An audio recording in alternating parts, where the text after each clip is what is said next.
Hola amigos, muy buenos días, tardes, noches, a la hora que estén en cada uno en su ciudad o que lo estén mirando la repetición, a lo mejor por ahí es medianoche o son las 3 de la mañana y alguno no puede dormir y se pone a ver el fabuloso programa que tenemos para hoy de Raíces de Sefarad. Vamos a saludar al otro estudio el estudio 528 de nuestro canal de YouTube. Hola Lili. Hola Marcelo, hola a todos. Es un gusto otra vez estar en nuestra programación en vivo. Vamos a recalcar que desde la semana pasada ya estamos con el vivo. Las conferenciantes están en sus lugares transmitiendo para nosotros y hablando para nosotros en vivo. Se pueden hacer consultas, serán respondidas en el mismo programa. Así que estamos muy contentos de estar otra vez con ustedes directamente. Es oportuno decir entonces, en este sentido, que esto es interactivo, en el sentido de que no importa por dónde lo vean, sea por YouTube, sea por Facebook o sea por Twitter, pueden no solo verlo en vivo, sino que pueden mandar mensajes que al final de la charla que tengamos en el día de hoy, vamos a leerlos, a ver los saludos o preguntas que quieran hacer al gran conferenciante, que creo que es la tercera vez que está con nosotros, ya una vez Sí. por año, que tenemos hoy y que ya vamos a presentar. Antes que nada, vamos a recorrer un poquito las actividades que son muchas online. Por supuesto, ya los cursos de marzo ya comenzaron. El que se sumó, bienvenido. El que no, esperará hasta el próximo mes. Vamos a ver las próximas actividades que tenemos dos ciclos continuos que no paran. Uno es Encontro de Al-Had y otro es este de Raíces de Sefarad. ¿Qué tenemos para los encontros de Al-Had y de qué se trata? Porque siempre hay gente nueva. Claro, seguro. Bueno, les vamos a contar que tenemos un ciclo semanal los días domingo a la 1 del mediodía en Argentina y otros horarios más pueden encontrar dentro de nuestra página sefarad.com. Esta semana, este domingo, día de Al-Had, como se dice en ladino, vamos a tener Dice la Muerte, una versión medieval sefaradí de la danza de la muerte. Un tema bastante desconocido. Hay que comentar que esta actividad que tenemos los domingos es hablada en ladino, en judeo-español. Cada semana tenemos un invitado nuevo y un entrevistado nuevo y la verdad que este tema creo que es la primera vez que lo tocamos en cualquiera de nuestras actividades, ¿eh? Así ¿Nos que vale decís la pena nos escucharlo. decís qué significa Al-Had? Al-Had quiere decir domingo. No tenemos la palabra domingo en ladino, la palabra es Al-Had. Y si yo no sé ladino, ¿puedo entender? Seguro, todo se entiende completamente. Y además, como siempre, tenemos un chat donde uno puede preguntar, ¿qué quiere decir esa palabra que dijo el disertante? Así que no hay ningún problema. Y este domingo que va a estar Eliezer Papo recibiendo a David Manrique. Eliezer Papo muchos lo conocen porque es el protagonista de la película El último sefaradí, que muchos han visto y creo que ya está disponible en YouTube inclusive. Sí. Bueno, Eliezer Papo va a ser uno de los genios en el tema de ladino, así que no se lo pierdan. Vamos a ver qué tenemos para la semana que viene. La semana que viene tenemos a la escritora Ruth Behar. Ella editó un nuevo libro, el nuevo hogar de Tía Fortuna, una historia judía cubana. Un libro muy interesante para criaturas, muy hermosamente ilustrado y ella nos va a contar, va a presentar el libro con nosotros y nos va a contar qué la llevó a escribir esta historia. Una historia que tiene que ver con la inmigración, con el dejar el país de origen, ir a otro país y ahí formar una nueva familia, que en definitiva es la historia de la gran mayoría de todos nosotros. Ella con su gracia, Ruth la conoce muy bien también de su película Dio Querida y de tantos libros que escribió. Así que esto no, si bien el libro es para chicos, es mucho más que eso, está relatando prácticamente la historia de cada uno de nosotros. Bueno, y tenemos nuestras actividades presenciales en la sala del Centro Cultural, un taller de danza oriental sefaradí. Esto es para moverse un poco, no es para convertirse en la belly dance ni en la odalisca bailando, es para mover el cuerpo, es una danza que verdaderamente ejercita de una manera bastante tranquila, pero muy efectiva todas las partes del cuerpo. Y para las que no pueden, por algún problema físico, moverse o saltar o tener algunas de estas actividades en movimiento, tenemos danza en ritmos sefardíes en silla. Es el equivalente a la otra actividad. Y esto es buenísimo, tenemos una gran repercusión y muchas felicitaciones de todo el mundo por el lanzamiento de los podcasts de La Vida en Jaquetía para que no se pierda. Una producción hecha por Sol y Levi, originalmente son CDs con algunos libros explicando toda su vida y ahora están disponibles para todo el público de manera gratuita en podcast. ¿Querés contarnos algo más, Marcelo? Sí, que esta semana, además de estar en podcast, están en el canal de YouTube. O sea, si uno no quiere meterse con los podcasts, lo quiere ver en YouTube, por supuesto no tiene imagen, es escucharlos nada más, pero relatado por Soli es como si tuviera imagen. Escuchen uno aunque sea de prueba porque no van a poder parar de escuchar. Son cortitos, son de 10 minutos, de 12, de 8, son todos cortitos. Sí. Y invitarlos, por supuesto, a suscribirse al canal de YouTube y si le hacen clic a la campanita cada vez que se estrena, que aparece algún video nuevo, por ejemplo, un nuevo capítulo de La Vida en Jaquetía o cuando estamos en vivo en cualquier video que aparezca, se los va a avisar. Así que ahora mismo, si están en YouTube, pueden suscribirse y hacer clic en la campanita. Y agradecerles a quienes colaboran con nosotros, para nosotros es importante, las plataformas de transmisión tienen su costo, los conferenciantes no, ningún conferenciante cobra, es todo por generosidad, pero sí la plataforma cuesta llevar la infraestructura de todo esto, por lo tanto los invitamos, quienes quieran colaborar con nosotros, lo pueden hacer por paypal.me/sfarad, con moneda en dólares o en euros, y si no, los que estén en Argentina pueden hacerlo por Mercado Pago en pesos, escaneando el código QR que está ahí, o nos escriben directamente para hacer una transferencia bancaria, que son las formas más sencillas y económicas, más rendidoras, agradeciendo a todos los que colaboran con nosotros. Y basta de hablar porque tenemos un conferenciante de lujo. Sí, y ahora tenemos que aprovechar el tiempo, como pusimos los judíos de Cuba 1492-1902, pero esta es la segunda parte, porque tan hermosamente explicado el material y tan interesante y tan abundante que no llegamos a terminarlo el año pasado, que además no está de más decirles que pueden ir a ver la primera parte en sfarad.com/tv o directamente en nuestro canal de youtube.com/sfarad. Y antes de darle la bienvenida, les voy a contar nuevamente quién es nuestro invitado de hoy y además de un querido amigo.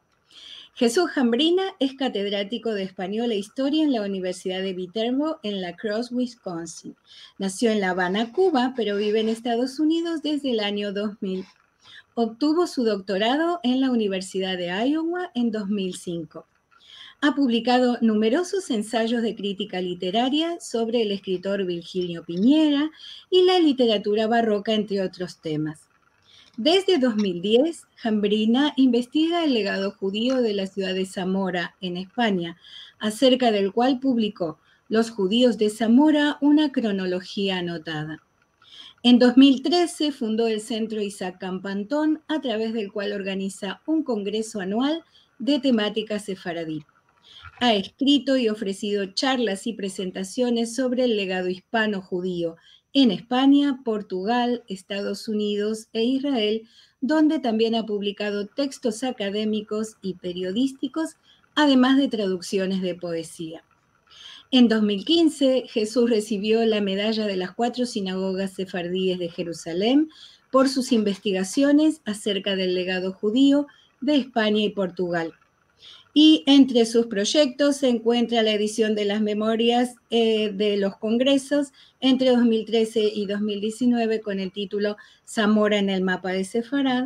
Y ahora sí, le damos la bienvenida. Hola. Hola Jesús, ¿cómo estás? ¿Me escuchan? Sí, muy perfectamente. Bien, okay. y con mucho placer, como siempre, recibirte. Gracias. Estos beneficios que nos dan los medios electrónicos para tener amigos a la distancia, sin poder duda vernos. Les contamos a la gente que desde hace un rato venimos charlando con Jesús, que siempre es un placer, como quien se encuentra en un bar a tomar un café o una caña. Un vino. O un vino, perfectamente. Un vino argentino, que por cierto, este fin de semana estuve tomando un vino argentino. Está muy bien. Yo voy a pedir un vino riojano.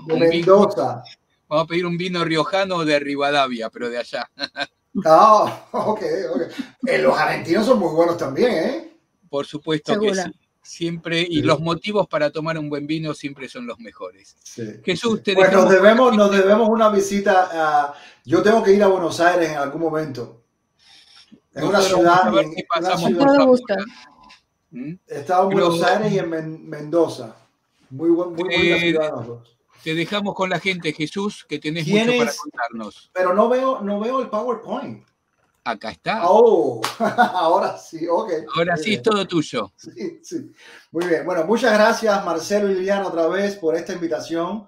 Realmente es un placer siempre estar en este proyecto que ellos tan magistralmente dirigen y presentan desde hace muchos años. Creo que siempre lo he dicho, es realmente a todos los que estemos interesados en este tema, Sefarad es una referencia sin duda, y estos proyectos en los últimos años son realmente súper interesantes para todos. Bueno, antes de comenzar, un pequeño resumen de la parte 1, porque fue demasiado largo y creo que quizás podamos hacer un pequeño recordatorio o repaso de lo que dijimos en la parte 1. En general, bueno, los judíos llegaron a Cuba con Cristóbal Colón.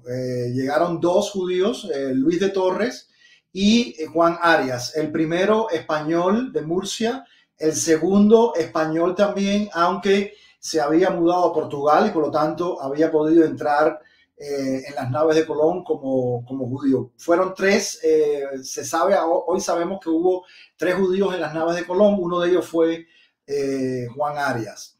También hablamos un poquito de Diego Velázquez de Cuéllar, porque era de Cuéllar, muy cerca de Segovia, que pertenecía a una conocida familia de judeoconversos, y con él vinieron otros judeoconversos que fueron los que estuvieron involucrados en la conquista de Cuba en 1511.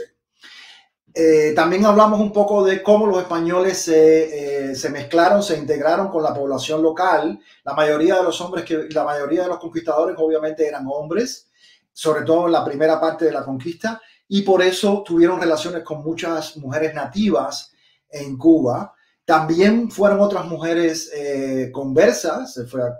Hay bastantes referencias a mujeres conversas en Cuba.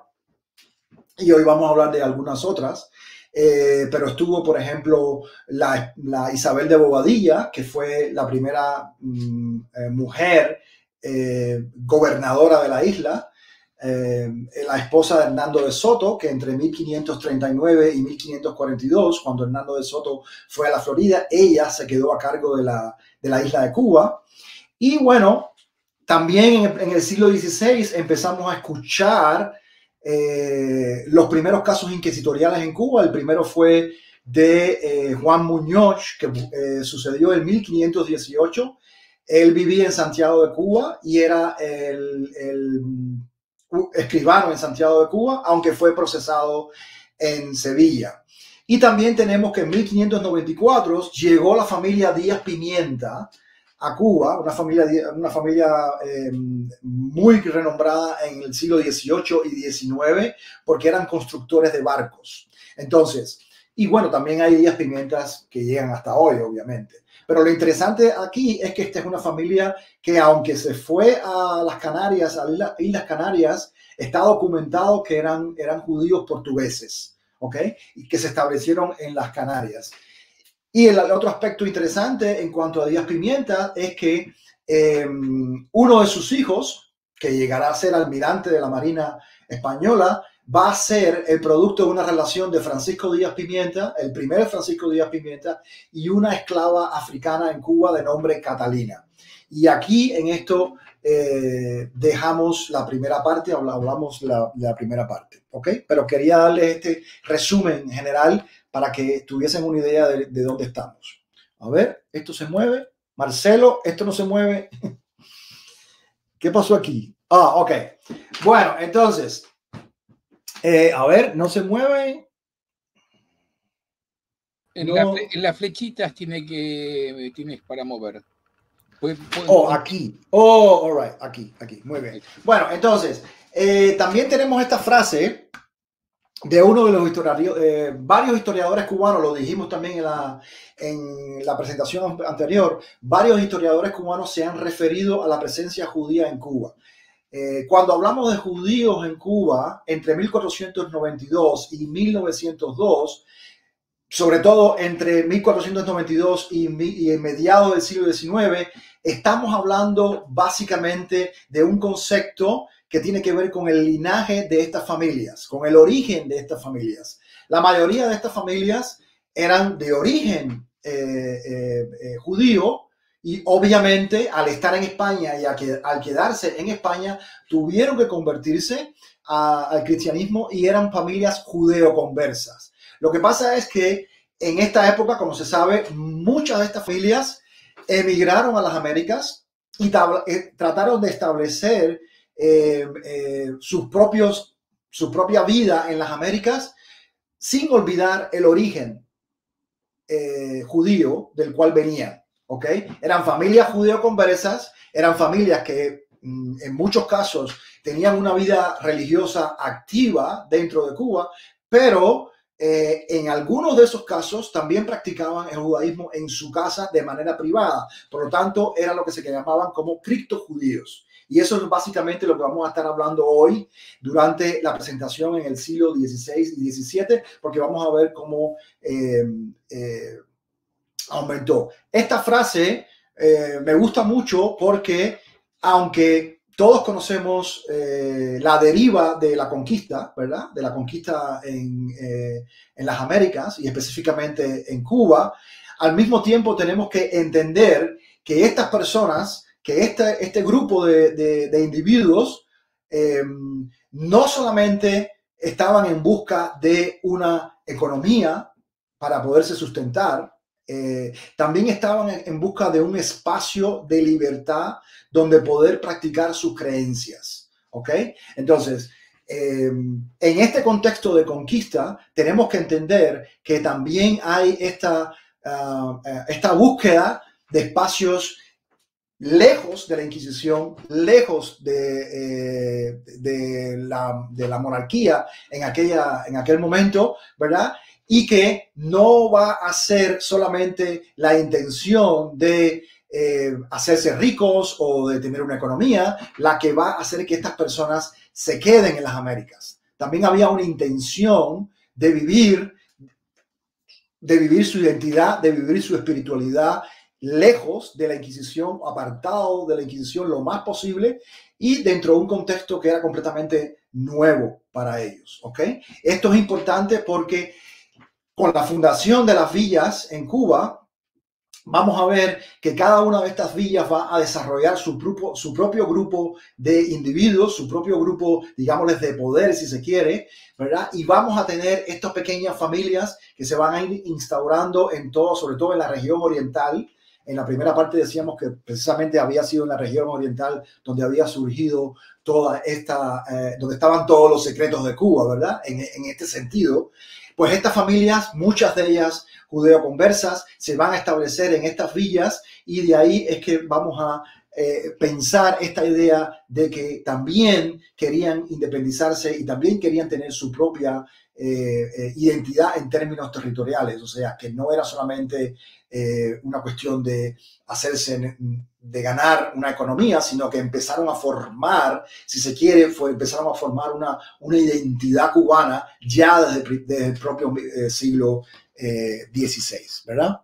Y esto va a ser muy importante. Ahora, hablamos un poquito de la piratería, porque España va a ser el poder global más importante en ese momento, el siglo XVI, lo cual va a despertar las sospechas de Francia y de Inglaterra, y por lo tanto van a estimular la piratería en toda la región del Caribe. Del Caribe empiezan a extraerse oro, se empieza a extraer, sobre todo cuando se descubre México y Perú, empieza a extraerse oro, se empieza a extraer plata, empieza a surgir el comercio y por lo tanto la piratería va a ser muy importante en esta zona del Caribe. ¿Okay? Santiago de Cuba, La Habana, Remedios van a recibir ataques piratas constantemente. ¿Okay? Y esto va a ser una realidad que va a influir muchísimo en la historia económica de Cuba. ¿Okay? Además de oro y plata, a partir de finales del siglo XVI y sobre todo del XVII, además se va a comercializar carne, cuero, jabón, sedas, paños, calzado, vino, harina, aceite, vinagre, ropa y mercancía en general. ¿Okay?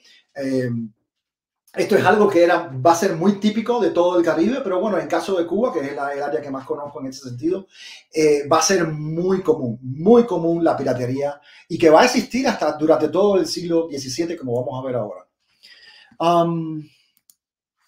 Ok, bueno, hubo muchos piratas judíos, yo creo que mencionamos esos durante toda la historia, y hay un par de ellos, específicamente Jean and Pierre Lafitte, que van a tener mucha incidencia en Cuba, ¿ok? Porque incluso uno de los hermanos, estos son dos hermanos, había otros hermanos, estaba Alejandro Lafitte, que va a tener familia en Cuba, va a crear toda una línea de descendencia de los Lafitte en Cuba y su origen va a ser estos piratas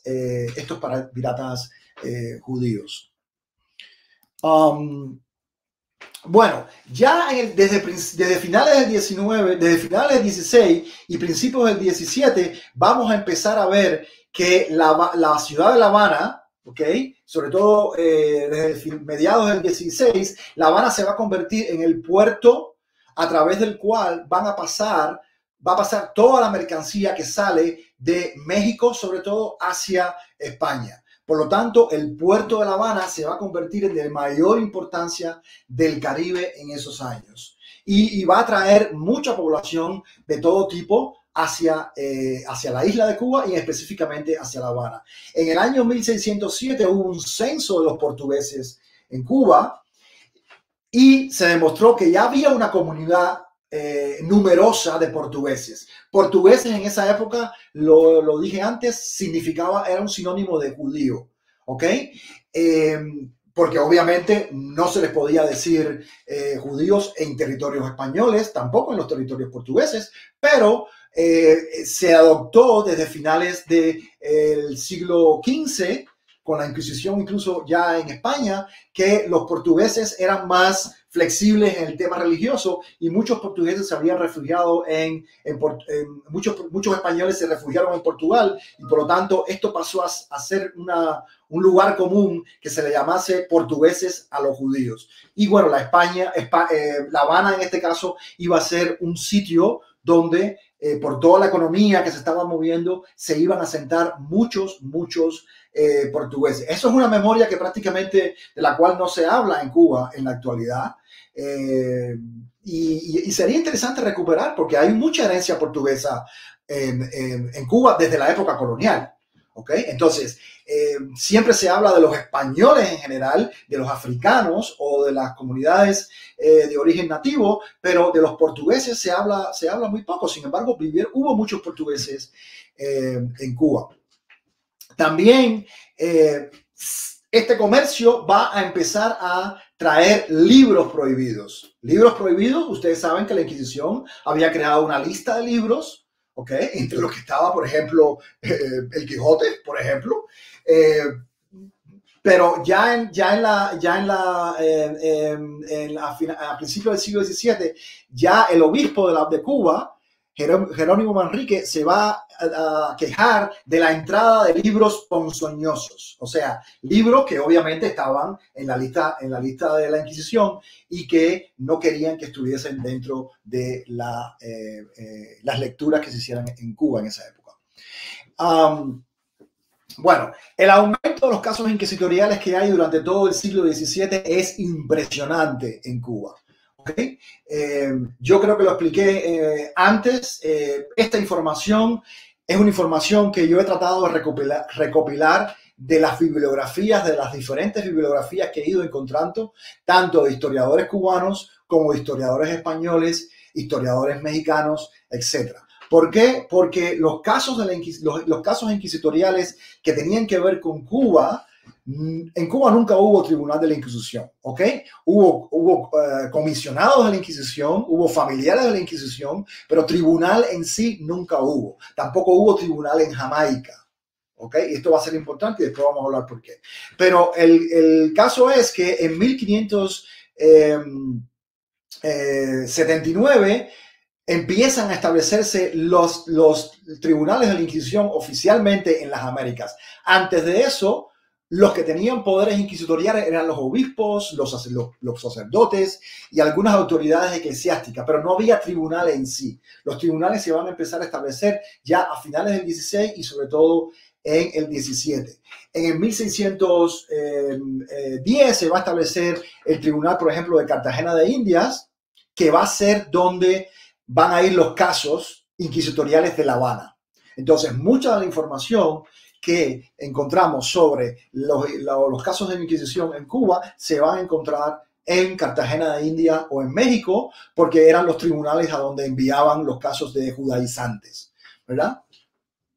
Y bueno, aquí tenemos una lista de varios de esos casos. Quiero mencionar particularmente uno, el caso de Leonor Millán Bohórquez. Como ven, el apellido Bohórquez. Si vieron la presentación anterior, recuerdan que Bohórquez, Joan Bohórquez, Millán o Bohórquez fue una de las personalidades que puede haber sido el líder de la comunidad criptojudía en Cuba o el líder de los primeros pobladores criptojudíos de Cuba, porque se le llamaba el astrólogo. Bueno, él se casó con una indígena, con una nativa cubana, regresó a España con su familia y después sus descendientes regresaron a Cuba otra vez. Y esta Leonor Millán Bohórquez va a ser una de las nietas de el Joan Bohórquez, que había sido este señor, como les dije antes, le llamaban el astrólogo, ¿verdad? Eso va a ser muy importante. En el año 1611, y aquí presten atención a esto, el obispo Almendaris dijo que en Remedios, el poblado de Remedios, que ha sido que es tan conocido en Cuba por las parrandas y también por la película, por el libro de Fernando Ortiz y por la película Una pelea cubana contra los demonios, ¿verdad? Ya desde el año 1611 se va a hablar de que en Remedio hay mucha sangre judesma, ¿ok? Sangre judesma o judesma, quiere decir sangre judía, ¿ok? Quiere decir que ya se sabía que en Remedio había pobladores judíos, o al menos criptojudíos. Otra vez dentro de esta identidad a veces ambigua, a veces borrosa, entre criptojudíos, entre portugueses y entre extranjeros, ¿verdad? Porque a los portugueses en Cuba se les llamaba, se les consideraba extranjero. Y esto va a ser muy importante. Después vamos a tener varios otros casos que van a ser conocidos, como por ejemplo el caso de Francisco Gómez de León, que va a ser su familia entera va a ser judaizante y va a ser procesado por la Inquisición.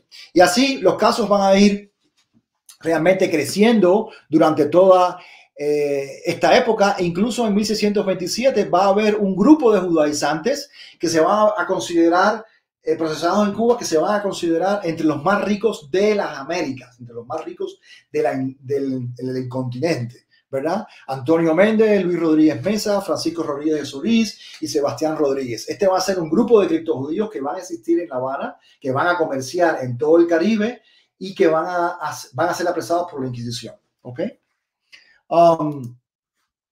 Seguimos con los casos. Aquí hay muchos casos de la Inquisición. Todas estas referencias, la mayoría, muchos de ellos fueron capturados en Cartagena de Indias, por ejemplo. Otros fueron capturados en México, que va a ser un lugar donde también va a haber mucho comercio entre las familias criptojudías de Cuba y las de México. Va a haber mucho contacto a través de Veracruz, ¿verdad? Y también con las de Cartagena de Indias. Fíjense cómo aquí va a haber un término, aquí yo lo puse en cursivas, porque incluso en el caso de la Inquisición se va a hablar de Gonzalo Barraza como judío judaizante. O sea que ya no solamente es que fuera judío, es que era además judaizante, quiere decir que era abiertamente judío, ¿verdad? Y eso es una cosa que en el siglo XVII en Cuba va a ser, y en las Américas en general, va a ser muy interesante, porque nos habla de cierta confianza o cierta apertura o flexibilidad de la población cubana, de la población de La Habana, en este caso, población que por otra parte hay muchas referencias de los obispos y de los capitanes generales, por ejemplo, de que no era muy religiosa, de que no era una población que le gustara mucho ir a la iglesia, ¿verdad? Y hay muchas quejas a través de diferentes documentos que hablan de esto. Pero este caso de Gonzalo Barraza como judío judaizante es muy significativo acerca de esto que les estoy diciendo. Un caso que es particularmente interesante por las características es el de María Núñez. María Núñez va a ser una mulata, va a ser la hija de un canario con una esclava africana, y este canario de apellido Núñez, Diego Núñez, va a enviar a su hija, a María Núñez, que ya se convirtió en una comerciante, ¿verdad? La va a mandar a Veracruz para que aprenda judaísmo con sus tías y primas en Veracruz. ¿Ok? Este es un caso muy peculiar. No es raro en el sentido de que sea mulata, porque en realidad en el Caribe desde el principio los españoles empezaron a mezclarse con todo el mundo. Es una tradición que venía de España. En España se mezclaban con todo el mundo. Bueno, cuando llegaron al Caribe empezaron a mezclarse igual con todo el mundo, incluidas las africanas que llegaban. Lo interesante aquí es que, número uno, es una mujer. Número dos, hay conciencia de judaísmo en su familia y en ella misma. Número tres, es una mujer comerciante. ¿Ok? Esto para el siglo XVII es bastante distintivo, ¿verdad? Comerciaba piñas en almíbar entre La Habana y Veracruz. Y los Núñez, además, no eran una familia cualquiera, era una familia que estaban, bueno, hay que entender una cosa, ¿ok? En aquellos tiempos, la familia era el núcleo principal para para el desenvolvimiento social, tanto en la economía como en cualquier otro, en la política, en todo. Todo se movía a través de grupos familiares, ¿verdad? Así que no quiero ser malinterpretado cuando diga familias aquí, familias allá, porque es que en la época había este concepto, era un concepto cultural que involucraba a los miembros de una misma familia en determinados negocios.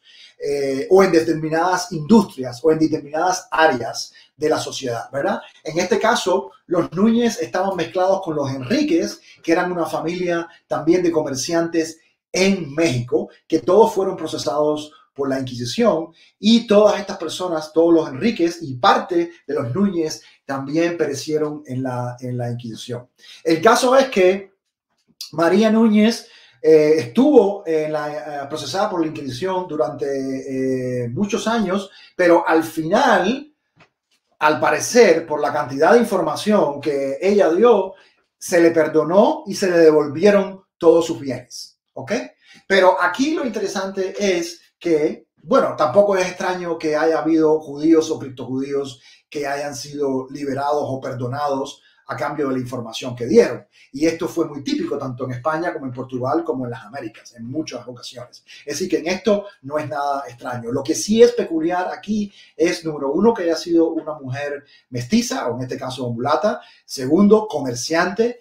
Tercero, que haya viajado a México para instruirse en la ley judía, como la mandó a su padre. Y digamos, también podemos hablar de un cuarto aspecto, y es que este hombre era canario. O sea, que ya en esta época empieza el influjo de canarios criptojudíos a Cuba, ¿verdad? Que va a ser algo muy común que se va a desarrollar en los años posteriores. Bueno, aquí esto no sé qué ha pasado con el PowerPoint. Aquí... que ya se habla de una comunidad de criptojudíos en La Habana, que ya están, son visibles, ¿verdad? Se sabe por la Inquisición, se sabe por toda la información que estaba adquiriendo la Inquisición sobre ellos, y que La Habana se va a convertir en este sitio donde incluso tienen que haber líderes judíos, porque se habla de que se celebraban las festividades judías. Aquí no se lee muy bien porque no sé qué fue lo que sucedió aquí, pero aquí Francisco Rodríguez en su caso inquisitorial cuenta cómo él asistía a las ceremonias judías que había en La Habana en esos años, y que asistió alrededor de 10 o 12 ceremonias judías en La Habana. Lo más seguro es que haya sido en diferentes casas, en diferentes sitios de la ciudad. ¿Ok? Es una pena que no se pueda leer esto aquí con calidad.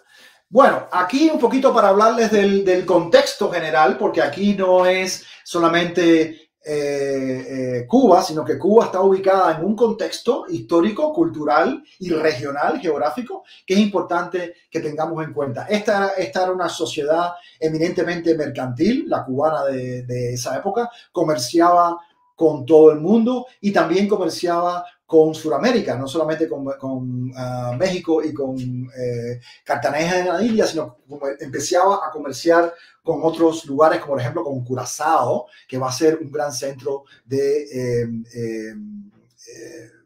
judíos que van a venir de Ámsterdam. ¿Okay? Pero bueno, lo interesante aquí es que ya a mediados del siglo XVII vamos a tener la primera sinagoga abierta en las Américas.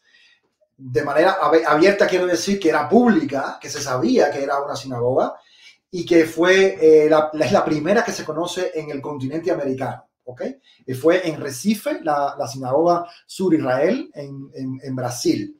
¿Okay?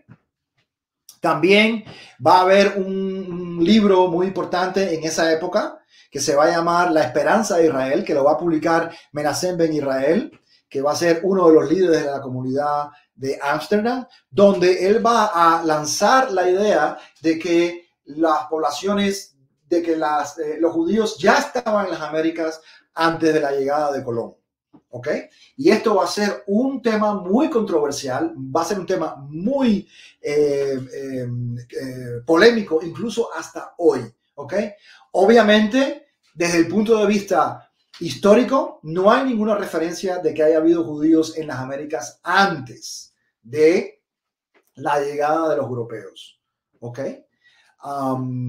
Lo que sí sabemos es que en cuanto llegaron los europeos, sí empezaron a convivir con las nativas en toda la región, y que empezaron entonces a surgir familias criptojudías y ideoconversas en las Américas desde el primer momento de la llegada de los españoles en este caso. ¿Ok? Algo muy importante es que en 1654 los ingleses van a tomar Jamaica. Jamaica nunca tuvo un tribunal de la Inquisición. Era un territorio español, cuyos principales, digamos, potentados, a decirlo de esa manera, era la familia Colón. Y la familia Colón, desde el año 1536, había comenzado a recibir a muchos portugueses y a muchos criptojudíos en Jamaica. ¿Ok? Cuando llegan los portugueses, cuando llegan los ingleses a Jamaica, se van a encontrar con una población judía en Jamaica de origen español y portugués. ¿Ok? Ahora, lo interesante de esto es que una gran cantidad de las familias españolas que vivían en Jamaica se van a trasladar a Cuba. ¿Ok? Un gran número de familias españolas que vivían en Jamaica se van a trasladar a Cuba, sobre todo a Santiago de Cuba y a Bayamo. Y estas familias van después a practicar una costumbre cultural o una tradición muy ligada a los criptojudíos y a los judeoconversos, y que era la endogamia. Es decir, que se iban a casar entre ellos. Eran familias que se iban a casar entre ellas mismas. ¿Ok? Y este grupo de familia, que bueno, cuando publique el libro van a poner quiénes eran todos los nombres de esas familias, ¿verdad? Se van a estar moviendo en toda la región oriental. O sea que si ya tenemos una primera ola de judeoconversos y criptojudíos en el siglo XVI, vamos a tener una segunda ola de judíos y criptojudíos y judeoconversos en el siglo XVII, con la entrada en escena histórica de estas familias que venían exiliadas de Jamaica y que van a estar en Santiago de Cuba primero, Bayamo, y al poco tiempo después van a empezarse a mover hacia el norte, a todo lo que hoy sería la región de Holguín, ¿verdad? No es lo que sería hoy solamente la región de Holguín, porque está reducida, pero todo lo que tiene que ver con el área de Holguín, Las Tunas, Puerto Padre y toda esta región que va a estar poblada por españoles, va a estar poblada por muchas familias que tenían orígenes españoles en Jamaica, y sobre todo va a estar poblada también por muchos bucaneros, piratas y contrabandistas que van a negociar con estas familias en el norte, en toda esa área de Cuba. ¿Ok? ¿Por qué? Porque ya lo hacían en Jamaica. Jamaica era un lugar que era plaza y era sitio para muchos piratas, contrabandistas, bucaneros que vivían y se movían en todo el área del Caribe, específicamente en esa zona. Y estas familias obviamente también comercializaban con estos grupos, y esos comercios y ¿cómo decir? Empresas, de alguna manera, se van a ir moviendo por toda la zona oriental de Cuba, ¿verdad? Y esto es un aspecto muy importante que no quería olvidar. También, ¿qué va a suceder? Que a partir de 1685 vamos a tener otra ola de familias judías que se van a asentar también en el oriente, porque los judíos van a ser expulsados en 1685, judíos quiero decir criptojudíos, ¿verdad? O judeoconversos, que se sabía que lo eran, ¿ok? Van a ser expulsados de los territorios franceses, ¿ok? Y estas familias se van a empezar a refugiar también en la parte oriental de Cuba. Algunas van a ir a La Habana, pero la mayoría se van a refugiar en la parte oriental de Cuba. Y el otro aspecto importante es que a partir de 1659, Curazao se va a convertir en el centro de la vida judía abierta. La mayoría de ellos eran judíos de Ámsterdam que habían pasado por Brasil, que regresaron a Ámsterdam después que los portugueses retomaron el noroeste de Brasil de los holandeses, y de Ámsterdam van a regresar otra vez a las Américas. Está el caso muy conocido y que he estudiado, yo particularmente he estudiado muy bien, de Isaac da Costa, que va a llegar con 70 familias sefardíes exiliadas de Recife, pasaron por Ámsterdam y después van a llegar a Curazao, se van a establecer en Curazao. Y esto va a ser importante porque van a ser familias que algunas de estas familias después se van a establecer en Santiago de Cuba igualmente. ¿Ok? Es decir, que aquí estamos viendo lo que se va a estar formando en cuanto a comercios, empresas, tráficos legales e ilegales entre familias que vivían en las colonias españolas y familias judías sefardíes, quiere decir, hablaban español, que venían de Ámsterdam. ¿Ok? Esto va a ser muy importante porque es lo que va a dar lugar a lo que se conoce como la nación. La nación. La nación es un término que se usaba para hablar de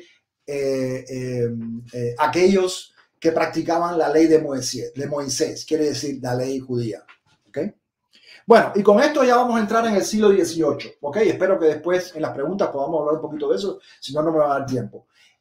Vamos a entrar en el siglo XVIII, continúan los casos inquisitoriales. En el caso de Cuba, ¿verdad? Y aquí quiero hacer referencia a uno en particular, y es el caso de Francisco Abraham Díaz Pimienta. Otra vez, un Díaz Pimienta, ¿verdad? Que va a ser procesado por la Inquisición. Y esto es muy interesante porque Francisco Abraham Díaz Pimienta va a ser, aquí tengo que reconocer que ha habido un error de mi parte. No es Francisco, es José. ¿Ok? No es Francisco, es José. Francisco era el primero y segundo Francisco Díaz Pimienta, portugués, canario y después cubano, el higo. Pero este no es Francisco, es José. ¿Ok? Quiero que marcar eso. José Abraham Díaz Pimienta, que va a ser un héroe casi prerromántico. ¿Ok? ¿Por qué? Porque primero va a ser enviado a un convento en La Habana, se va a escapar del convento muchísimas veces, va a ser enviado se va a escapar a Los Ángeles, en lo que es hoy California. Allí va a empezar a ser como sacerdote, pero después regresa a La Habana y de La Habana lo entra a otro convento, lo vuelven a expulsar, se vuelve a escapar, ¿verdad? Y termina en Curazao. ¿Ok? Llega a Curazao. Y en Curazao se encuentra con la comunidad sefardí de Curazao y le confiesa que su familia era judía y que su madre le había dicho que él tenía que vivir en donde estaban los judíos. ¿Ok? Y José Abraham, que fue el nombre que tomó cuando se convirtió, Díaz Pimienta se convierte al judaísmo. ¿Ok? Entonces aquí tenemos ya algo típico también que estaba pasando con los portugueses y con los españoles criptojudíos que se iban de España y de Portugal a Ámsterdam y en Ámsterdam se reconvertían al judaísmo y retornaban al judaísmo. Bueno, aquí pasa lo mismo con José Díaz Pimienta. Él va a convertirse al judaísmo en Curazao, la comunidad lo va a recibir. En los documentos de la Inquisición se habla de que fue circuncidado, de que su familia era judía, que ellos sabían que eran judíos, en fin, y se va a convertir al judaísmo. Pero al mismo tiempo, José Díaz Pimienta va a continuar su vida de trotamundos, para llamarlo de alguna manera, cae en Cartagena, se convierte en pirata, hace tráfico con los piratas, viaja otra vez a Cuba, viaja de nuevo a Cartagena y en Cartagena lo apresa la Inquisición, lo apresa y lo envía a Sevilla. Y en Sevilla es procesado por la Inquisición. Se arrepintió, se volvió a convertir, se volvió a arrepentirse. Es un caso típico de muchos casos que hubo en esa época de personas que venían de familias judeoconversas que vivieron esa contradicción y esa ambivalencia ya al final casi del siglo XVII y principio del siglo XVIII, en los cuales hay muchos personajes de esta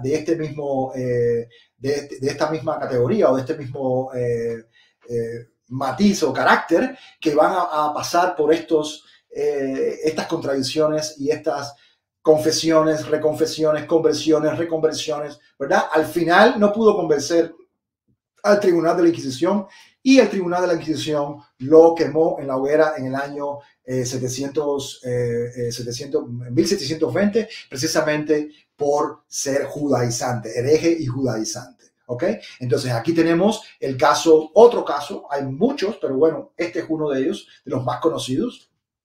Y así van a ir continuando los casos. Ahora, van a empezar a surgir, y para los que conocen un poco la historia de Cuba, saben que el siglo XVIII es el siglo en el que empieza a surgir lo que se llama la identidad cubana como la conocemos hoy hasta cierto punto. O sea, empieza a surgir lo que se llama lo cubano, empieza a surgir una identidad que tiene que ver con la creación de una nación criolla, ¿verdad? De una nación puramente criolla. Todavía esta identidad no incluía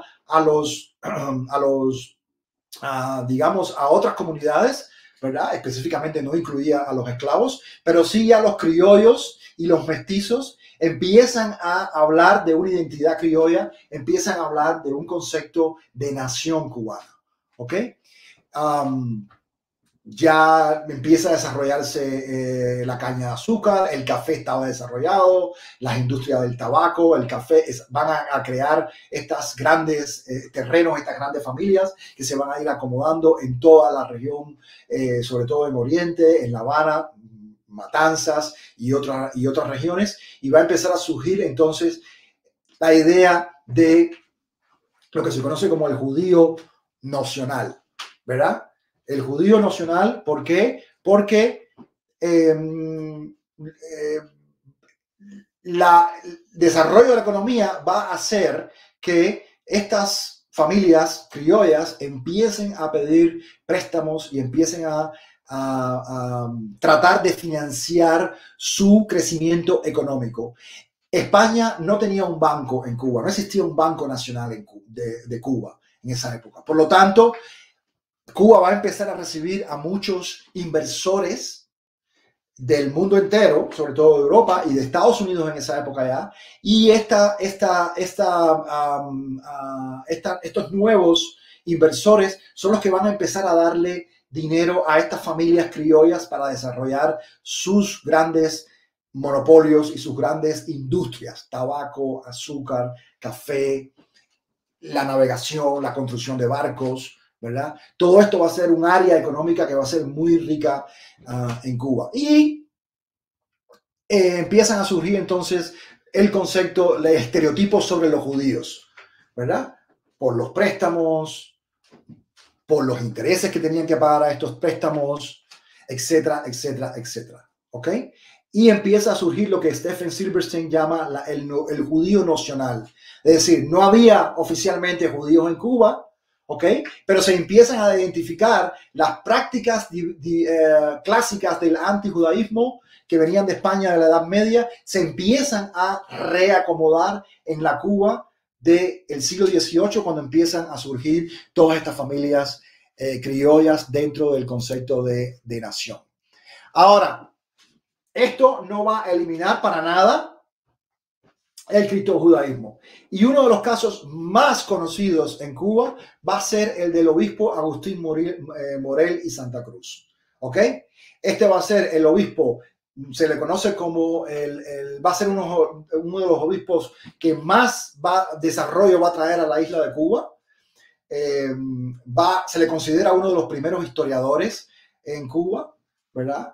Venía de una familia española también. Él era mestizo, venía de una familia española judeo-conversa y nativa, ¿verdad? De República Dominicana. Y este hombre va a ser, digamos, una de las figuras más importantes en Cuba en el siglo XVIII. ¿Ok? Ahora, la gran sorpresa es que al final de su vida, en su lecho de muerte, ¿verdad? La descripción que se hace de ese momento de su vida, de esos últimos días de su vida, es que empezó a hablar en una lengua diferente. Empezó a no ser él, hablar en una lengua diferente y no ser él, ¿verdad? Y después los historiadores han identificado que en realidad lo que estaba haciendo era recitando el Shema Israel, ¿verdad? La oración principal del judaísmo, que fue lo que lo identificó, además de las instrucciones que dejó escritas en su testamento de lo que debían hacer con su cuerpo, que no lo debían embalsamar, ¿verdad? Y también algunas de las instrucciones que dejó acerca de cómo distribuir sus propiedades. Entonces, esto es una de las características que ha llevado a considerar a los historiadores que el obispo Morell Santa Cruz era criptojudío, ¿ok? Que tenía que se puede considerar un criptojudío dentro de la iglesia, que los hubo en otros momentos históricos también de la historia, en España, en Portugal y en otros sitios. No es nada raro que esto haya sucedido. Y el último aspecto muy interesante es que, aunque él fue enterrado en la iglesia mayor de Cuba, o sea, en la catedral, su cuerpo desapareció. Los que estamos familiarizados con la historia de los criptojudíos y de la Inquisición y de esta historia de España y Portugal, sabemos que los cuerpos desaparecían porque la comunidad judía o de criptojudíos los recuperaba para darle un enterramiento propio a la religión judía. Y esta es una de las características que tenemos en el caso de Morell y Santa Cruz, que su cuerpo desapareció, y esto es lo que han atestiguado los historiadores. Pero fíjense las fechas, qué tarde, ¿verdad? 1788, ya a la entrada del siglo XIX. Eso quiere decir que para que haya existido un criptojudío dentro de la iglesia cubana, con estas características, que llegó a ser un obispo, que fallece recitando el Shema Israel, que deja un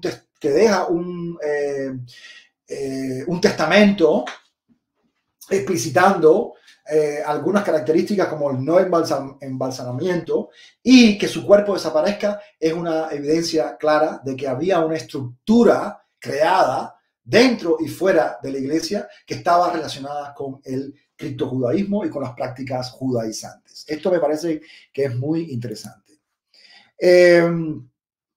Bueno, aquí hay otras referencias muy importantes que sucedieron en las Américas, sobre todo en el contexto de los criptojudíos en Cuba, ¿verdad? Las publicaciones de los primeros libros de historia, procesos de la Inquisición, publicación de los primeros libros de judíos en las Américas, por ejemplo, Espejo Fiel de Vidas de Daniel López Laguna, que es en Jamaica, por ejemplo, de uno de los judíos sefardíes en Jamaica, porque después que llegan los portugueses a Jamaica, después que llegan los ingleses a Jamaica, obviamente muchos judíos sefardíes empiezan a mudarse a Jamaica. Muchos judíos sefardíes, tanto de Ámsterdam como de Inglaterra, como de Francia también, que esa es otra línea que veremos en algún momento, ¿verdad? La línea que viene por Francia, ¿verdad?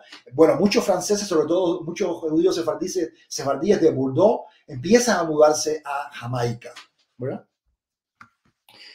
A ver, entonces, la otra figura importante que vamos a tener en el pensamiento cubano, que no va a ser criptojudía, ¿ok? Que sepamos, no va a ser criptojudía. Sin embargo, aquí va a haber un giro. Félix Varela se considera el primer filósofo cubano, ¿verdad? Y él se le conoce como el primero que nos enseñó a pensar en Cuba. ¿Ok? O sea, a pensar en términos cubanos. ¿Ok? Ahora, las dos referencias, eso es un tema muy extenso. Las dos referencias que yo quiero incluir aquí son dos referencias de su historia de la filosofía, ¿ok? Donde él menciona directamente al pueblo judío, a los hebreos en particular. Aquí están las dos referencias concretas, ¿verdad? Donde incluso defiende la idea de que puedan celebrar sus festividades, de que puedan celebrar a sus antepasados. Esto va a ser muy interesante. También era un conocedor específico de esta historia judía y evidentemente también conocía la historia de los judíos en España, porque va a hacer referencia a la Cábala.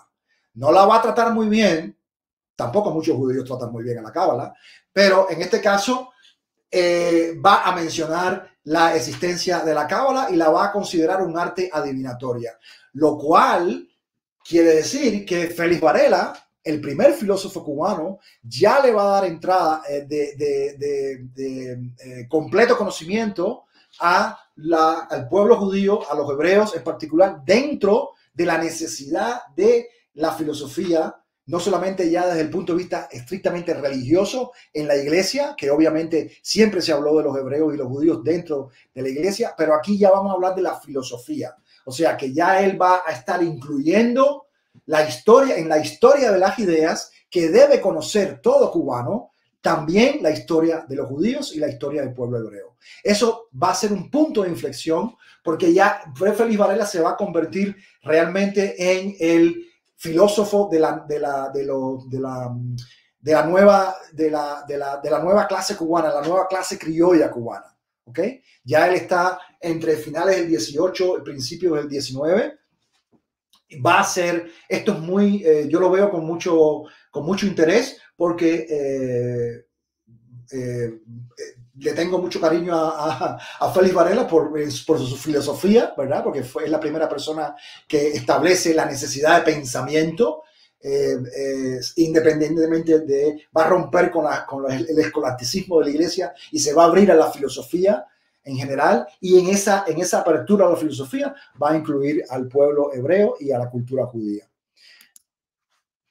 Bueno, aquí empiezan a aparecer ya algunas personas, algunos individuos que van a comenzar a expresar, ¿verdad?, su filiación, su cercanía, su conocimiento con la cultura judía y con judíos en particular. Porque ya en esta época empiezan a mudarse muchos judíos a Cuba, ¿ok?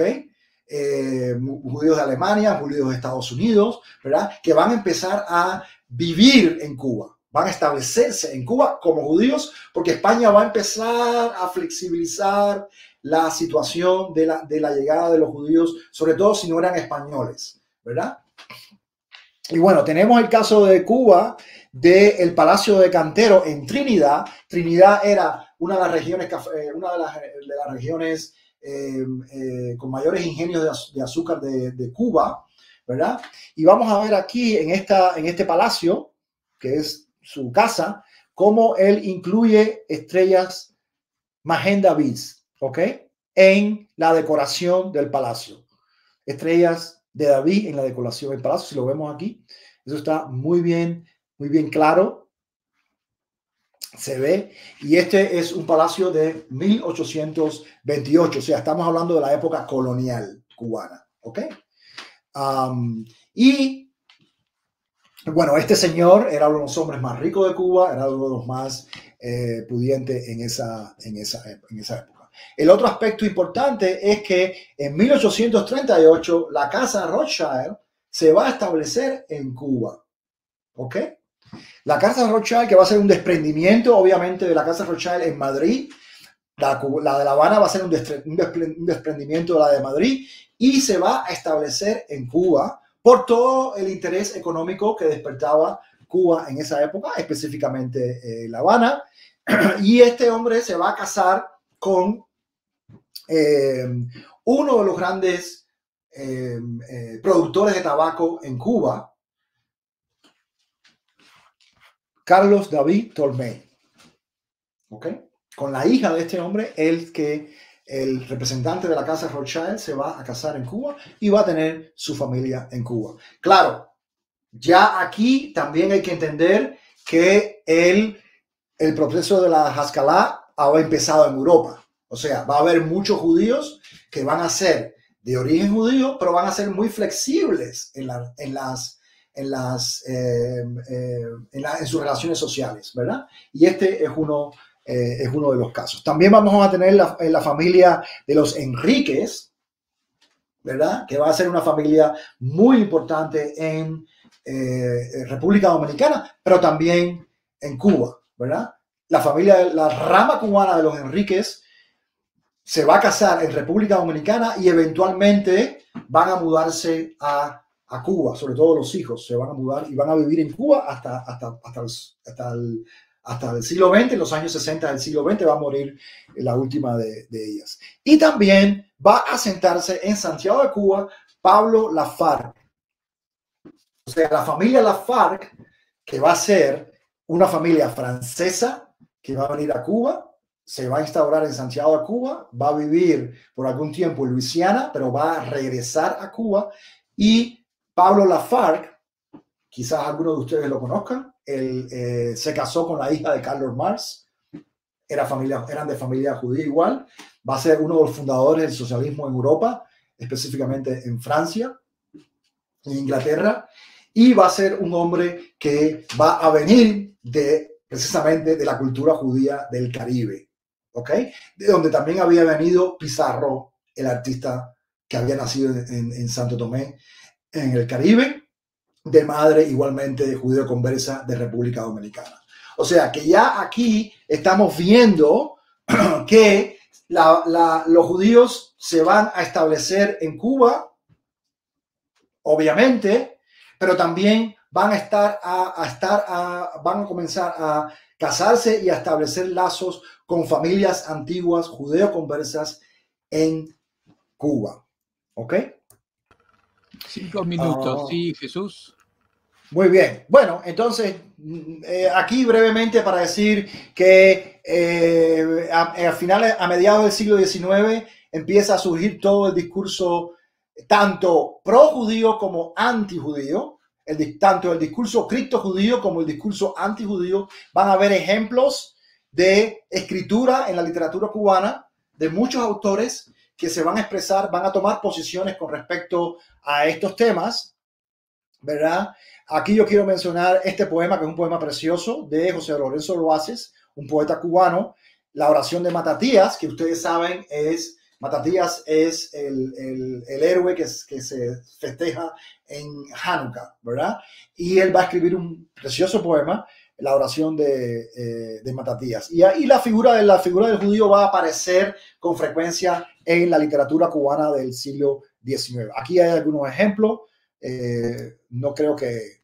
Bueno, aquí yo les hablaba de que también los judíos van a estar involucrados con la independencia de Cuba. Desde el principio de 1868 van a haber judíos prominentes que van a participar en la independencia de Cuba. Algunos de ellos, bueno, Carlos Roloff, muy famoso, es un amigo de Martí, Federico Enríquez y Carvajal, de los Enríquez que hablamos antes. Horacio Rubens, que va a ser el abogado de José Martí en Nueva York. O sea, que aquí ya vemos que en la época que podemos llamar moderna, vamos a encontrar a muchos judíos, abiertamente judíos, ¿okay? No criptojudíos, no judío-conversos, sino abiertamente judíos que van a empezar a involucrarse con toda la vida política y cultural de Cuba.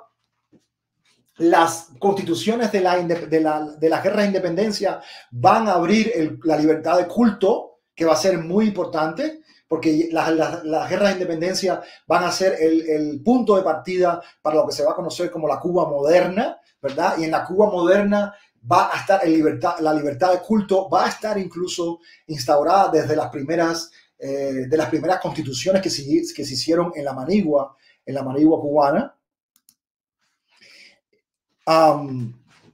Y bueno, ya aquí se vuelve a normalizar la presencia de muchos judíos en Cuba, sobre todo judíos del Caribe, sefardíes que vivían en Curazao, que vivían en Venezuela, que vivían en Estados Unidos, que ya están completamente, el judaísmo sefardí está normalizado en el Caribe en esa época, y entonces se van a empezar a mover a Cuba, porque Cuba era la isla más grande del Caribe. Bueno, aquí hay algunos ejemplos, tanto de la familia Lobo, por ejemplo, la familia Lobo, que se va a convertir en una familia muy importante en Cuba.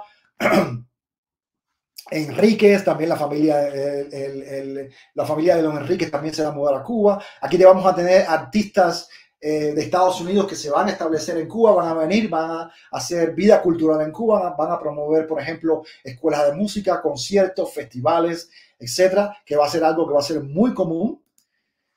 Y bueno, quería concluir con esta imagen, porque esta es la imagen de un judío en Cuba en el año 1897. Es la foto más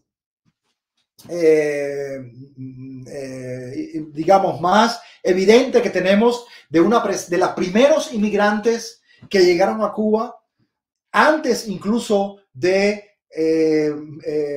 1898 y antes incluso de 1902. Bueno, lo importante aquí es que esto es una foto real.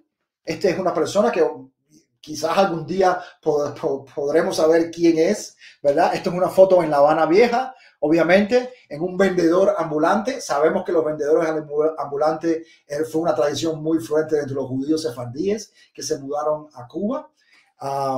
Pero bueno, aquí ya tenemos con esta imagen me gustaría terminar como un ejemplo de que la presencia judía en Cuba ha estado desde 1492 hasta 1902, en todo el periodo que se conoce el periodo colonial de la historia de Cuba, en sus bajas, en sus buenas, en sus malas, en todos los eventos históricos que han sucedido en Cuba, siempre ha estado un judío presente. Y eso es algo que a mí realmente me interesa subrayarlo y remarcarlo, porque es algo que no se nos ha enseñado en la historia de Cuba. ¿Ok? Ni dentro de Cuba ni fuera de Cuba se ha hablado nunca de la identidad judía como una identidad constante en el tiempo. Siempre se nos ha hablado de la historia de los judíos en Cuba a partir del siglo XX, principio del siglo XX, con la llegada de los primeros judíos de Turquía y de los Balcanes, ¿verdad? Pero nunca se nos ha contado la historia de los judíos previos al siglo XX, y evidentemente los datos que les he puesto y que he compartido con ustedes demuestran que sí hubo presencia judía en Cuba desde la llegada misma de Cristóbal Colón en el año 1492. Absolutamente, Jesús. Y además impecable cómo está demostrado y recorrido y estudiado esta presencia. Te quería hacer una pregunta a propósito de esto, porque me imagino que de la investigación surgen todos estos datos. ¿Hay alguna,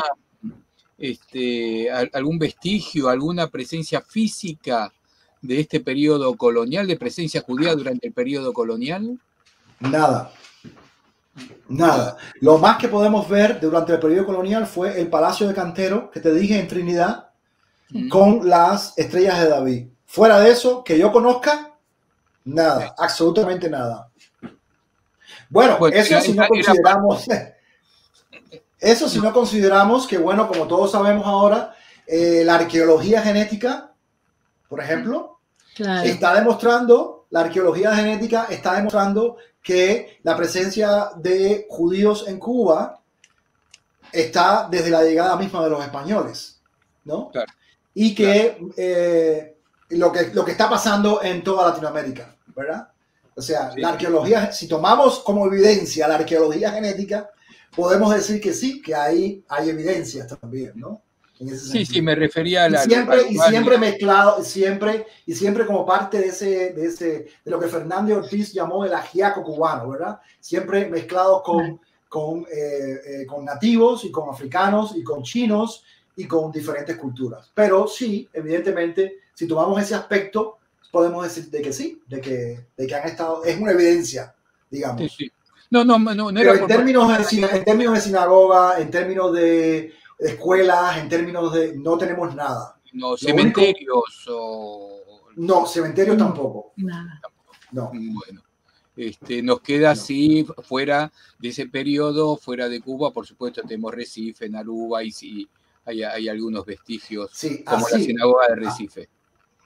Claro que sí. Bueno, en el Caribe francés, en el Caribe inglés y en el Caribe holandés sí hay muchas evidencias, ¿no? Sinagogas, cementerios, etcétera. Pero en el Caribe hispano, no. En Puerto Rico, en Dominicana, en Cuba, no, porque ahí estaba la Inquisición. Aunque no hubiese tribunales de la Inquisición, había comisarios de la Inquisición. Seguro.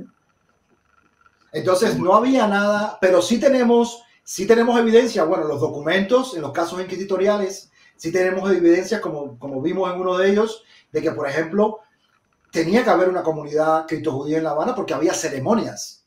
O sea, lo dice el procesado. Y yo iba a ceremonias en la ciudad de La Habana. Fui a 10 o 12 ceremonias judías en Cuba, en La Habana. Entonces, siglo XVII. Quiere decir que existía una comunidad que podía apoyar ese tipo de ceremonias. Porque al menos 10 hombres tenía que haber. Claro. Para que hubiese minyan. Claro, seguro. ¿Verdad? Entonces tenía que haber a veces un minyan. Tenía que haber algún tipo de codificación de tumbas porque si desapareció el cuerpo de Morel y Santa Cruz, de la catedral, Claro. ¿no? Entonces tenía que haber algún tipo de codificación. Aunque no hubiera un cementerio judío, seguramente el enterramiento en algún otro tipo de cementerio tendría alguna marca que habría que empezar a buscar. Exacto. Exacto. Lo que sí tiene, como ustedes conocen, en todo el mundo criptojudío, en España y Portugal, todo está codificado. Todo, absolutamente todo. Los criptojudíos crearon un sistema de signos y un sistema de comunicación completamente codificado para cualquier lugar del mundo donde estuviesen. Sobre todo en la época, en estos siglos que estamos hablando, siglo XVI, siglo XVII, siglo XVIII y siglo XIX. ¿Ok? Por una razón muy sencilla, les iba la vida. Claro. Era una cuestión de vida o muerte.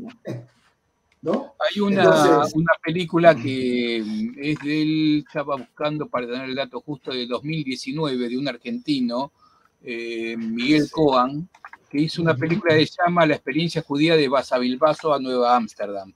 No es que Basavilbaso tenga que ver con los sefaradí, Basavilbaso era una colonia ashkenazí aquí en Argentina, en Entre Ríos, pero él hace una relación de su propia vida, de su pasado ashkenazí, que empezó por Basavilbaso y terminó encontrando algunos orígenes del lado sefaradí, y que sí, él va a recorrer el norte de Brasil y va a ir a Jamaica inclusive, y va a encontrar entre las matas algunas tumbas, va a encontrar algunas cosas de estas. Se llama La experiencia judía de Basavilbaso a Nueva Ámsterdam. Sí, lo he visto, he visto el documental. Lo he visto, pero bueno, sí existía Santo Tomás, Curazao, Aruba, todas las islas del Caribe que eran holandesas, claro. Surinam, Barbados, que no son islas, que son... En todos esos lugares sí existe evidencia, porque hubo sinagogas, hubo comunidades, hubo cementerios, en esos lugares sí existe evidencia, mucha evidencia. Eso por el final de los mensajes, Gabriel Gualán Maldonado, nos dicen que en Bridgetown, en Barbados, hay un cementerio y un baño ritual sefaradí del siglo XVI, precisamente. Sí. Lili, ¿te parece que vamos a escuchar los mensajes? Si hay algunas... Bueno, vamos con los mensajes, que hay saludos, y Adrián Toro Quintero, shalom a todos y a todas, grato encontrarnos en el espacio de Sefarad para visualizar la segunda parte de tan interesante tema. Shalom, saludos desde Salinas Victoria, Nuevo León, México. Homero Morales. Lo mismo.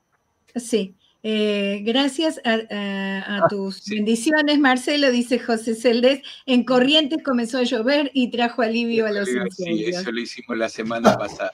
Eso lo hicimos, claro, la semana pasada. Nuestro querido el Chano. Buenas noches, Jesús y compañía desde Herbaz. No se puede hay que decir que el Chano va a abrir, Manuel va a abrir el Congreso en Zamora este año. Con una presentación. Sí, mira, ¿por qué no haces un poco de publicidad del Congreso? Ay, háblanos del Congreso. Ya tiene fechas y tiene programas. Bueno, nada. Bueno, primero quería invitarlos a otra presentación, en este caso sobre Zamora en particular, que voy a dar para el Centro Cultural Cubano de Nueva York, el día 1 de abril, a las 7 de la noche. Busquen en YouTube Cuban Cultural Center New York y lo van a encontrar, o Centro Cubano de Nueva York. Ahí se fue. Y si nos mandas la información... No, nosotros te vemos. Ok. Si nos mandas la información, la podemos publicar en ese Sefarad. Perfecto. Yo se las mando. Y lo otro es que, bueno, el congreso nuestro va a ser en octubre. 4-6 de julio. Julio. Octubre. No, 6 de julio. Bueno, Marciano va a ser el primer presentador, va a abrir el Chano va a hacer la presentación, y sobre su estudio va a ser los judíos en la literatura española, va a ser muy interesante. Sí, y bueno, vamos a estar del 4 al 6, va a haber conciertos, Judy Cohen va a dar un concierto, como todos los años. Vamos a tener algo nuevo este año, que va a ser lecturas de obras de teatro de tema judío. Bueno, como ustedes saben, no sé si lo saben, pero el Centro Campantón tiene un residente que está haciendo investigaciones sobre el teatro judío. El residente es el dramaturgo cubano-español Raúl Alfonso. Está en Zamora, está haciendo esta investigación y parte de su investigación la va a presentar en el Congreso. Va a leer obras de Kaufman. ¿Ustedes conocen a Kaufman? Claro. Va a leer una obra de él sobre los Carvajal, sobre Luis de Carvajal el Mozo. Va a leer una obra de Adriev que se llama Anatema, que es un clásico del teatro judío. Y va a leer una obra de un escritor cubano que se llama Michael Rodríguez de la Cruz, que escribió una obra sobre Irene Sandel que se llama Las palabras del vacío. ¿Okay? Va a ser una lectura dramatizada. Qué interesante. Cabe decir que el Centro Isaac Campantón es un centro con sede en Zamora que lidera, que encabeza Jesús y que se dedica a la investigación y la recuperación del pasado judío del lugar. Y bueno, y Anatema que decís, por supuesto, es el violinista en el tejado, ¿no? Es el original del lo que dio pie al violinista en el tejado. Bueno, sigamos con Pero bueno. Sí. Bueno, Alan Carciente, buenas tardes desde Caracas. La primera parte estuvo interesante, gracias. Esperemos que la segunda también. Alberto Saúl, buenísimo. Elisheva Hills, shalom, shalom desde Utah. Oh, la conozco, creo que la conozco. Creo que conozco a Elisheva. Aida Benaltalef, buenas tardes desde Tucumán, Argentina. Jane Friedman, shalom, saludos desde Ciudad de México. Adrián nos dice, agradezco a todos y a todas por presentar tan magnífica exposición. Felicitaciones al profesor Jambrina por su libro, Los judíos de Zamora. Marifé, nuestra querida amiga, también buenas noches desde Toledo. Adrián pregunta, ¿cuándo publicarás un nuevo libro para poder adquirirlo? Gracias. Shabbat Shalom. Bueno, yo espero publicar. El libro está terminado. O sea, yo espero publicarlo a finales de este año. Diciembre de este año. Espero. Estaremos ahí colaborando para la difusión, por supuesto. Bueno. Aida que nos dice, excelente charla desde Tucumán, como dijimos recién. Marta Ocrent nos dice, muy interesante. Gabriel Gualán Maldonado en Bridgetown, Barbados. En Bridgetown, Barbados, hay un baño ritual sefardí, que fue lo que leyó Marcelo en cuanto terminó la presentación. Verdaderamente una cantidad de material, Jesús, que necesitaríamos un seminario de 10 días para poder conocer exactamente todo, pero realmente un resumen muy, muy valioso. Me parece que esto nos abre un poquitito a investigar, a seguir buscando. Hay tantos apellidos que a nosotros nos llegan tantas consultas sobre estos apellidos judeoconversos que has nombrado, que seguramente ahora vamos a tener un nuevo aluvión de preguntas sobre esto en nuestros comentarios en la página. Bueno, ustedes tienen el PowerPoint, ¿verdad? Yo se los envié la vez anterior. Entonces ahí ustedes, sí, no sé si lo tienen, si quieren se lo vuelvo a enviar. Y si alguien necesita información o datos, que me escriban, le escriben a Marcelo y Liliana y ellos me envían el mensaje y sin problema ninguno. El objetivo de esto es que se conozca, que esté ahí y que se investigue. Todos estos datos que están en estas presentaciones, realmente yo he sido poco creativo en eso, ¿verdad? Yo lo único que he hecho es ir a los libros, buscar y encontrar la referencia, ¿verdad? En algunos libros que a veces no tienen nada que ver con la historia judía, pero aparece una referencia, ¿no? Que es el caso, por ejemplo, en muchos libros de historia cubana, donde a veces Fernando Ortiz, Moreno Frajinals y otros historiadores hacen referencia a judíos en determinada época. Entonces, por esa línea uno puede encontrar otras cosas, ¿no?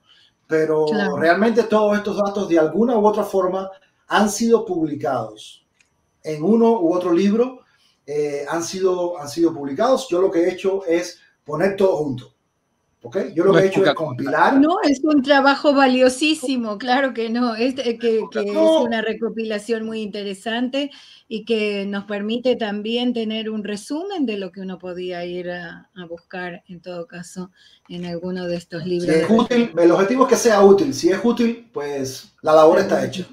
Seguro que sí. Perfecto, bueno. Y como todo tiene que ver con todo, en uno de los apellidos que nombraste es Manrique, y David Manrique va a estar el domingo con Eliezer Papa hablando de Dice la Muerte, demostrando que los apellidos también nos sirven para unir todo. Giran y dan la vuelta. Aunque bueno, yo recomiendo que ese Manrique se conecte con el Manrique de la literatura española. ¿Okay? No se conecte, bueno, se puede conectar con cualquier Manrique, pero si te fueras a conectar, conéctate con el Manrique de los poemas. Claro, ¿verdad? Bueno, entonces contamos un poquitito para terminar las próximas actividades para que no se las pierdan. Este próximo domingo 13 de marzo a la 1 del mediodía hora argentina, pero en nuestra página y en el flyer van a ver horarios de otros lugares. Vamos a tener en Encontros de Al-Had, que volvemos a comentar, son hablados en ladino, pero para los hispanohablantes se entiende perfectamente, sobre un tema bastante poco conocido, que es la danza de la muerte. El libro se llama Dice la muerte, su autor David Manrique va a ser entrevistado por nuestro anfitrión del día, que es Eliezer Papa, el doctor Eliezer Papa. También el próximo jueves tenemos la presentación de un libro. Seguimos con Cuba. Seguimos con Cuba, sí. Bueno, qué bien, qué bien, qué bien, qué bien. Sí, seguimos con Cuba, es verdad. Con la profesora Ruth Bejar, ella es escritora, tiene, como dijo Marcelo al comienzo, una hermosa película que se llama Adiós querida, y en este caso nos va a presentar un libro para niños, El nuevo hogar de tía Fortuna, una historia judía cubana, y es interesante porque tiene que ver con el desarraigo y la necesidad de cambiar de lugar. Una cosa bastante conocida para nuestro pueblo judío y no únicamente, también para otros que han tenido que sufrir esta pena de cambiar de lugar, obligatoriamente, no por deseo propio. Así que bueno, los esperamos en las próximas actividades. Jesús, siempre escucharte es un placer y estamos muy contentos de que hayas estado otra vez con nosotros. Muchas gracias a ustedes por la invitación. Y vamos a espaciarla 5 años por lo menos. No, el 2023. Y todavía, si no, la presentación del libro a fin de año. Oh, sí, fin de año, sí. Bueno, vamos a ver si podemos vernos en Zamora en algún momento. Ay, ojalá. Bueno, entonces nos despedimos de todos hasta la próxima semana. Les mandamos un besito y que tengan buena semana.